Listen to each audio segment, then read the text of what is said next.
বন্ধুরা, এখন দেখো বাজে 12:30 প্রায়। আর এখন আমরা এখনো কাজ করে যাচ্ছি। আর ও এদিকে ফুল লাগিয়ে যাচ্ছে, মানে আমাদের বাড়িতে কালকে পুজো আছে, মনসা পুজো।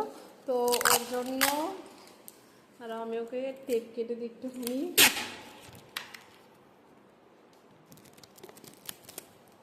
না, হ্যাঁ, আর এখানে দেখো অনেক ফুল রাখা আছে, এগুলো সব আমাকে সেট করতে হবে। আর ওই পাশেও দেখো ফুল রাখা আছে, সবগুলো এখন মানে ফুলদানিগুলোতে সবগুলোতে সব ধোঁয়া মোছা হয়েছে, যেহেতু কালকে পুজো বলে।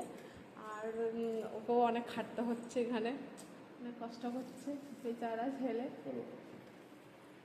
গেটটা এইটুকুনি সাজানো হয়েছে আজকের মতন, আর এখনও এগুলো বাকি রয়েছে। এগুলো দেখছি কোথায় লাগানো যায় সব। আর ওই যে টব রয়েছে ওখানে ফুলদানিগুলো রয়েছে, সব সব লাগাতে, মানে ফুলগুলো বসাতে হবে। দেখছো, আর এগুলো কোথায় লাগাবে ফুলগুলো?